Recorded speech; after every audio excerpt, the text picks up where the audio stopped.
Hello, welcome or welcome back to Tales for Bookeemonsters, the spin-off channel for my main channel, Bookeemonsters, and we're doing an advent calendar read aloud.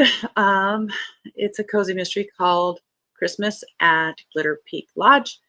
Sorry, I was running around making sure that sound wasn't bothering us. There were some noises going on. Cajun says, we'll see how far I can make it. That's okay. It's okay. Don't worry about it. You know. All right. So what I'm going to do here is I pop out of the stage here and just leave the ambiance, and I read the chapter, which should be chapter 12 because it's December the 12th. And then I say a good night, and then we'll be done. Well, let's hop in.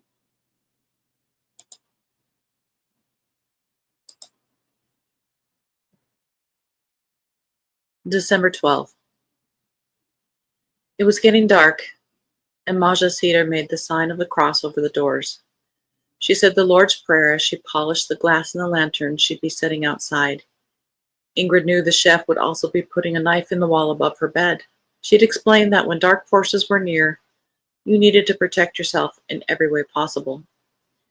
And the dark forces are coming whether you believe in them or not. To be honest, it wasn't all that hard to believe that evil forces were approaching at this time of year when the sun hardly showed itself and the shadows were long and deep. They were coming from all sides, said Maja, since the distinctions between the world of the spirits and the world of humans became less defined during the dark winter months. And especially tonight. It was Lucy Langnat, St. Lucia's Day, the scariest, most dangerous night of the year. That was why Maja was so busy. There was a lot that needed to be done before nightfall. How do you know all this? Sunny asked. She and Ingrid were sitting on the bench watching Maja's preparations. I've always known about these kinds of things, Maja replied. I learned them from my mother, who learned them from her mother. It was knowledge passed down from a time when everyone knew such things. Knowledge or superstition, whatever you chose to call it, that had long since been forgotten by most people, but not by Maja Cedar. I remember, and I take care of what needs doing, Maja continued. I'm sure I've prevented all kinds of evil by using what I know. But not everything can be prevented, Ingrid objected. No. For example, this morning I had to make lucicater with Freya Wilkins, Maja replied with a grimace. Ingrid laughed. She knew that Maja hadn't wanted to bake today. The Christmas baking had really been finished long before St. Lucia's Day, as it should be. She'd always taken pride in that, and this year, the Christmas treats were once again neatly stacked in their own boxes in the pantry according to tradition. Goro and Bordstabler, Sandkaker and Krumkaker, Sirpsnipper, Hutatak, and Fatigman. But now there will be lucicater, Maja said, even though that particular St. Lucia's convention is best suited for children and Swedes. But Freya wants to take part in that beautiful Nordic tradition, Ingrid said with a smile. Yes, and Sunny and Vigard too, Maja replied. Yeah, it'll look great on socials, Sunny said. Socials? It took me a while before I understood that's supposed to mean social media, Maja scoffed. My goodness, it's not a real job, these posting pictures on Instagram and Snapchat. Sure it is, just look at Pia, Sunny objected. She makes her living being an influencer. An influencer, Maja repeated with the exact same contempt as she said the word socials. I guess she does look like she's doing pretty well with it, that Pia. Great clothes, always looking like she came straight from the hairdresser. But she's sickly, the poor thing. Sickly? Sunny asked. Yes, I heard she isn't feeling well, Maja replied. But it wasn't so bad that she couldn't come down to breakfast this morning and eat 3 rolls while taking pictures of her food and tapping around on her phone. Sunny beamed. But that's awesome. She has like 1 million followers, she chirped. I mean, it's just so cool that she's here, you know? And tomorrow she's going to post stories from the St. Lucia's celebration. Imagine that, Maja. Your lucicater will be famous. Famous? Yeah, I won't stand in the way of that, Maja said. If you want lucicater, you'll get them, buckets of them. They're ready in the pantry. She sat down the last lantern, its glass now perfectly shiny. But now I need to run an errand down in the valley. There's something I have to pick up. What? Sonny asked curiously. The chef gave her an inscrutable look. You'll find out soon enough. There's a lot that needs to be done with the equipment here, the electrician said. It turned out that he wasn't actually the young and thin one who wore a beanie indoors, but rather the older fellow in blue overalls. I'm writing a preliminary report since there are some things you need to get fixed. He'd been at it all day. First with the wiring in the floor they had to break open after the flooding, then with checking out other things since he was already here, as he said. He beckoned her into the back room. Look, he said, shining a light into the fuse box by the stairs. Nobody has this kind of thing anymore with fuses that need changing.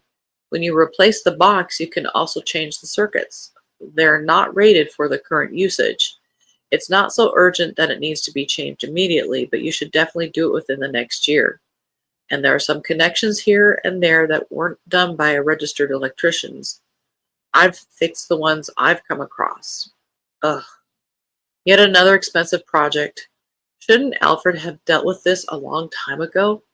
Had he tried to repair the defects by doing the electrical work himself? While she was abroad, Ingrid had believed, or chosen to believe, that Alfred and Nana Borghild had been taking care of hotel maintenance. But with the mice and flooding and poor electrical work, she wasn't so sure of anything anymore. Admittedly, people had always been handy up here at Glitter Peak, herself included. She could replace rotten trim and change a water trap, but electrical work wasn't something you could do yourself. Everyone knew that. You got professionals to check the system at regular intervals and check what needed to be fixed. Right? She needed to have a chat with Alfred. She just had to hope that things kept going well for a little while longer so they could manage to make a bit of money in between all the expenses. It was already getting dark when Hussein came home from school, and now it was evening. He sat in his nook in the attic and thought he could hear them outside. The dark forces. Asgardian. The wild hunt. At least he thought it was them. The wind howled around the corners, sometimes slammed against the wall. Was it just the storm? Or was it the Jinn Lucy and her entourage? Hussein had heard Miss Maja talking about them. The night between the 12th and 13th of December was the darkest and most dangerous of the year, she said. That was when Lucy came to check whether the work that needed to be done before Christmas was on schedule. If you hadn't cleaned, baked, and brewed, you might see her scary white face pressed against the window pane. In the worst-case scenario, she might take the wild hunt down the chimney with her. They could even destroy the whole house in their fury. But that wasn't the only thing that was special about this night, Lucy Langnat. No, Miss Maja had also said it was the only night of the year when animals could talk. Could that really be true? That was why Hussein was in the attic now. He hoped that Speedy would show up tonight so he could find out whether Miss Maja had been telling the truth. He put a piece of luskat in his pocket and scattered crumbs in the corner of the attic. He didn't want to let his little friend starve, even though he knew it was wrong to defy both Miss Maja and Auntie Ingrid had told him. In any case, Speedy had stayed away for now. He wondered what the little mouse would say if it came. Hussein was pretty sure it would thank him for the food. What was worse was the thought that the people of the underworld could also come out tonight, and they might already have been in the hotel. That weird American lady with green clothes and yellow hair and a smile that was way too big. Hussein shuddered. What Miss Maja had told him had been exciting earlier today when Hussein was sitting on the bench in the nice warm kitchen, surrounded by grown-ups and the smell of baking, a delicious saffron lucicat in his hand. Up here in the attic, though, he really wished he hadn't ever heard it at all. It was a little too easy to believe in the dark forces now that he was all alone. He stood up and shone the light around. You had to light candles against the dark forces and let them burn all night, Miss Maja had said. but he wasn't allowed to bring candles up to the attic. Then the whole hotel could burn down. Auntie Ingrid had told him that, but he wasn't sure whether flashlights worked against the dark forces. There was no Speedy to be seen. After a while, Hussein folded the wool blanket he had been sitting on and put it and his Donald Duck comic neatly in the corner. It was probably best to go down to his mother now. He hoped she was finished working for the day. As he made his way downstairs, he heard something, a deep rumbling coming from outside. Music, voices. It sounded more like people in cars than dark forces, but these weren't regular cars. These cars kind of roared sometimes. They had a completely different energy from his mother's and Nana Borghild's electric cars, which were small and cheerful, or Auntie Ingrid's SUV, which was big and safe. He'd heard these kind of car sounds before down in Dallin. He thought about the big boys who drove around with girls riding along. Both the boys and the cars were scary. They revved their engines and made lots of noise on purpose. Sometimes they said things that weren't nice too. The big boys, that is. He didn't know any big boys who had their own car, but his cousin Ahmed in Aqaba had been allowed to drive Uncle Abdel's Hyundai when he turned 18. Hussein remembered that well, even though he'd been only 4 at the time. Ahmed had been so proud that he skidded into the courtyard and got out of the car, proudly dangling the car keys in one hand and pushing his sunglasses into place. Hussein had never seen anything so cool. From that moment on, he looked forward to turning 18 and driving his father's red Land Cruiser. But then he and his mom had moved abroad, first to Nepal and then to Norway, while his dad stayed at home. He had things to take care of. He would come to Norway when he could. At least that's what Mama said. Now Hussein was absolutely sure that it was the roar of car engines he was hearing outside, and music that seemed to be pumping out into the air. Thump, thump, thump, thump, thump, thump. Hussein didn't know whether the big boys in Dallin were mean to all the younger kids or just to him. Did adults think they were scary too? In any case, he avoided them as best as he could, and he never heard them up here before. Hussein walked towards the window at the end of the hallway, but quickly retreated. He couldn't bear the thought of seeing a white face pressed against the window pane. He hurried into the apartment, slammed the door behind him, and felt his heart hammering in his chest. Thump, thump, thump, thump, thump, thump. What was all this racket? When Ingrid ran down the stairs and flung open the front door, she saw Alfred was already outside. The caretaker was leaning toward the rolled-down window of an old orange Volvo 240 with the word Jagermeister written in Gothic letters on one side and what looked like deer antlers attached to the hood. Alfred looked gruff, and before Ingrid could even manage to cross the square, the car was already moving toward the road. 3 other cars had been parked next to the hotel with music playing at full blast, revved their engines before following. What in the world is going on? Were those boys from the village? What did they want? Ingrid was full of questions, but Alfred just grunted. Kids, messing around, just trying to show off. But why? Why now? They've never come up here before. I guess they'll have to find something else to do now then, Alfred said, heading back inside. Ingrid didn't move, though. What was the reason behind this noisy visit? Was it meant to frighten the guests? Speaking of guests, here came Freya Wilkins, striding out of the dining room in a long teal dress and gold sketchers. She was heading straight for Ingrid. Her blonde hair hung down her back, and her eyes shone with delight, perhaps combined with a bit of fear, but mostly just excitement. "Oh, dear me," Freya exclaimed. "What was all that about? Was it a gang from the neighborhood? Is there some kind of feud brewing?" Feud. What a strange choice of words, as if they were in the middle of a gangster film. The West Side Story of rural Norway. Gang loyalty, love, passion, knives, and death. No, Ingrid didn't think the boys from Dallin were out to kill anyone, but she didn't doubt for a moment that they were capable of stirring up some trouble. She put on what she hoped was a reassuring tone. No, just some local boys who wanted to come up and say hi. It wasn't exactly a lie. She forced out a smile as she took Freya by the elbow and led her back toward the dining room. "Have you finished eating? I hope you've gotten to taste Maja's delicious caramel pudding. No? Then you must treat yourself on the house, of course, and you'll have a second helping too. Nope, no protest. No one can stop at just one when they've tasted Maja's desserts. It took Ingrid a while to make her way out of the dining room again. When the manager first makes an appearance, she has to take the time to chat with everyone, something Nana Borghild had been careful to instill in her granddaughter. First, Ingrid sat with Freya and John Wilkins to make sure they hadn't been too upset by the visit from the village boys.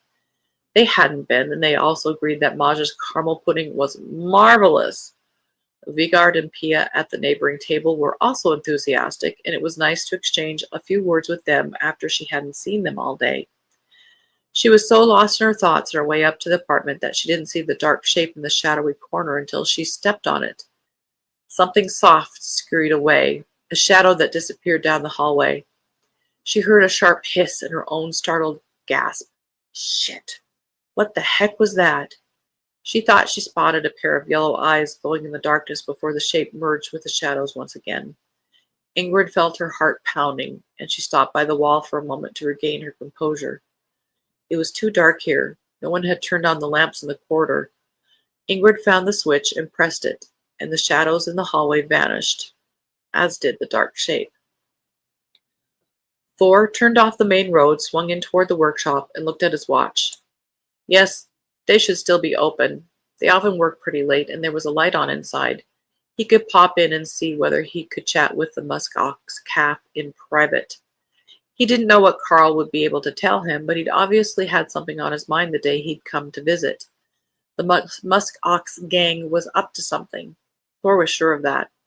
Did it have something to do with the farm? Had Thor's father gotten them tangled up in even more sticky financial situations Thor didn't know about?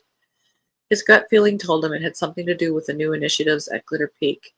Carl had asked whether Thor was spending more time up there these days, and Hallgrim Dahlen was usually quick to get involved if there was talk of money and property. But what were they up to, and how did Carl know about it? Thor parked his pickup by the old building. A couple of old lowriders drove past and idled on the other side of the lot. They were the kind of cars that only had two speeds, 10 or 100 miles an hour.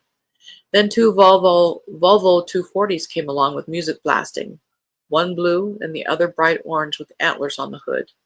Talk about needing to show off. Thor knew what this was all about. Racing, doing donuts, sitting in the car, blasting music, driving to the closest fast food restaurant. The way young people in Dahlen spent their free time hadn't changed much since he was their age. He couldn't make out who was in the cars, but it was probably the gang of muskox grandchildren. They drove around a lot, and it wasn't uncommon for them to get into mischief from time to time. There were a lot of people in the village who were afraid of them, and some with good reason. When he entered the workshop, he saw Gunhild Dahlen, Carl's mother, behind the counter. She was small and thin and had short brown hair with a bit of gray. She was knitting something purple and barely even looked up when the bell rang, and Thor came through the door.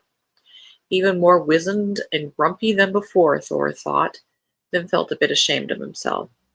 He'd probably also be wizened and grumpy if he was married to Arthur Dahlen and had a muskox as a father-in-law. There wasn't much space for other people around that kind of person. It seemed as though that space had gotten tighter and tighter over the years, and Gunhild Dahlen had gotten smaller and smaller and drier and drier. Now she'd probably catch fire like a bundle of twigs if she got close to an open flame. Maybe that was why they kept her in here. Thor greeted her as cheerfully as he could, which was pretty cheerfully, to be honest. Gunhild barely dignified him with a glance and a nod before she turned her attention back to her knitting. He cleared his throat. Is Carl here? Gunhild shook her head. No, Carl. He has the day off.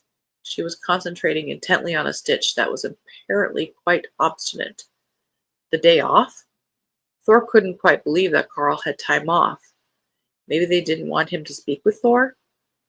He was on his way out when Gunhild spoke again. Someone from Glitter Peak was here and asking a lot of questions, an American woman and her husband. They had something they wanted checked on a Range Rover, but she practically wanted the whole history of the village, too. She laughed a small, dry laugh that sounded like sticks breaking. She was asking about old things from the 60s and who was related to whom here. Arthur's English isn't that good, so he came and got me, but I didn't have much to tell them. No, Thor shook his head, not really knowing what to say. She should probably talk to Hallgrim, I guess, but he's not interested in being a tour guide. Gunhild clearly had nothing more to say after that because she focused her attention back on her knitting once again. Thor was deep in thought as he walked out the door toward his pickup. There, come here, Greta. Thor gave his favorite ewe a handful of oats and scratched her neck. He'd already removed the old straw, brought in new hay, and changed the water in the troughs. Thor had spent a lot of money rebuilding the barn so the sheep had access to a yard. His father had thought that was nonsense, but everything indicated that the sheep's health was better if they were allowed outside a bit even during the winter when they were fed indoors. This kept them in better shape, and the lambing in the spring also went more smoothly. He could see they enjoyed their time outside. How would you like to be locked up for months? Thor had asked the last time they discussed the matter, but his father had just grumbled and turned up the sound on the TV. He wasn't fond of change, so Thor had to do this on his own. He'd been to a couple of farming conferences before, and it had been nice to talk with other sheep farmers about how to run things as effectively as possible. But he had neither the time nor the money to do this too often. His father considered himself done with farm work. He stepped in only if there was an emergency, and it was expensive to use temporary workers. So, for the most part, Thor just stayed at home and went about his business. But he also enjoyed trying new production methods and working on new meat products with the butcher. They were able to sell to some local customers and a bit to Glitter Peak. Everything happening up there was a nice change, a joy to see, actually. Ingrid's return had brought new life to the place. He was happy she wanted to continue running the hotel, even though it seemed as though it might take a miracle for it to be financially viable given the way things were now. They needed a lot more guests, that went without saying. And some of the guests they had now were pretty strange, to be honest, especially this American couple. Why were they so interested in the history of the village? He also had his own history projects going on. The newspaper page he and Ingrid had found in the library had renewed his interest in local history, and in a few days he had an appointment with the old editor-in-chief of the Dahlin Daily. Thor was looking forward to telling Ingrid about what he'd found out, both about the disappearance and about the history of Dahlin and Glitter Peak in general. Maybe I should have been a historian, Greta, he said to the ewe, but I can't deny that I'm mostly doing this for Ingrid now. The ewe had nothing to say about that, at least not out loud. She just stared at him enigmatically and kept chewing on her oats. End of chapter 12.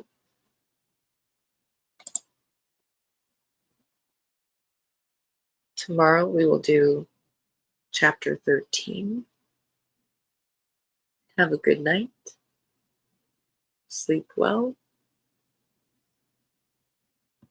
God bless.